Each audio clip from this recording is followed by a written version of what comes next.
हाँ, 8वां प्रकरण है। 8वें प्रकरण में बताएंगे मन ही बंधन और मोक्ष का कारण है। इसमें आज पहला सूत्र है।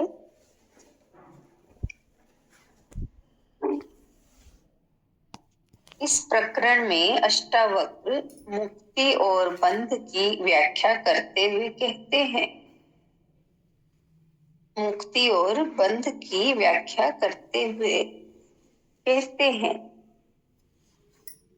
जब चित्त कुछ चाहता है, कुछ सोचता है, कुछ त्याग करता है, कुछ ग्रहण करता है, जब दुखी और सुखी होता है, तब बंध है। इसमें बता रहे हैं, अष्टावक्र के उपदेश से राजा जनक को तत्व बोध हो गया। अष्टावक्र ने विभिन्न प्रश्नों के द्वारा उनकी परीक्षा की एवं जनक उसमें भी खरे उतरे। अष्टावक्र इनसे संतुष्ट हो गए, किंतु अंतिम रूप से बंध और मुक्ति की संक्षिप्त व्याख्या इस प्रकरण में इन 4 सूत्रों में सार रूप में देते हुए कहते हैं, हे जनक, यह बंध कोई भौतिक नहीं है। संसार में कोई बांधा जा सकता है, किंतु उसकी चेतना, उसके मन, विचार आदि को नहीं बांधा जा सकता।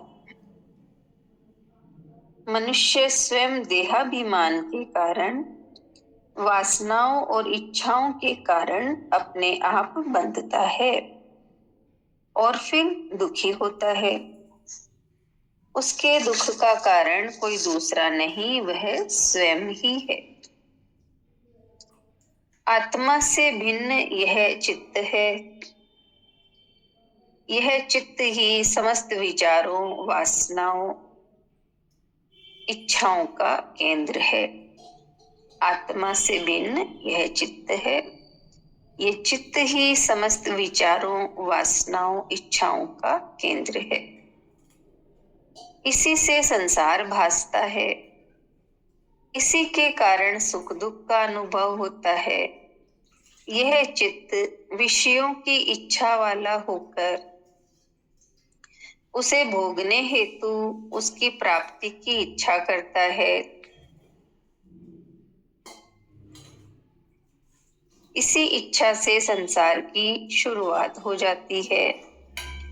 इसी इच्छा पूर्ति हेतु वो संघर्ष करता है, दूसरों को कष्ट पहुंचाता है, शोषण करता है, अपनी तिजोरी भरता है, हिंसा, हत्या करता है, अनेक प्रकार के अच्छे बुरे कार्य करता है। जो जो उसे प्राप्त होता जाता है, लोभ बढ़ता जाता है, तृष्णा बढ़ती जाती है,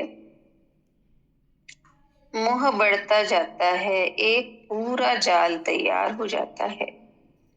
जब उसे प्राप्त होता है तब हर्ष होता है, प्राप्त नहीं होने पर दुख होता है।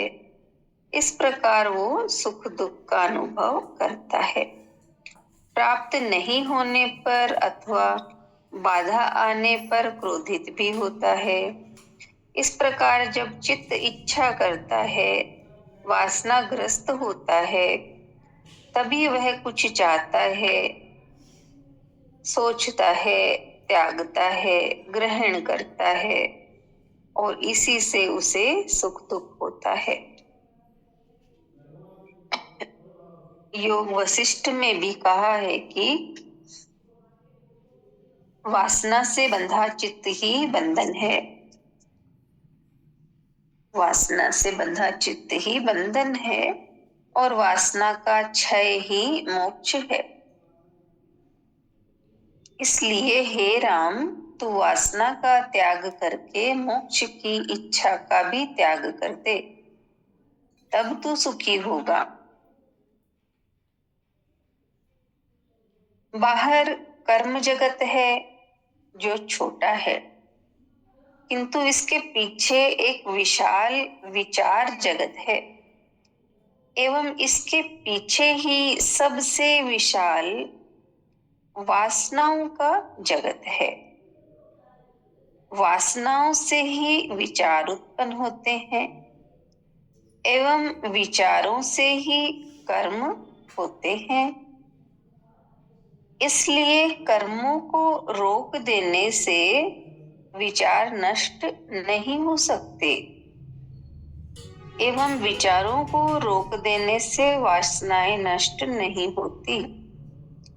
वासनाएं यदि मूल है तो विचार उसके तने शाखाएं हैं और कर्म उसके पत्ते हैं। इन सब की खुराक तो वासना रूपी जड़ों से मिल रही है। जिससे पत्ते मात्र काट देने से कोई परिणाम नहीं होता।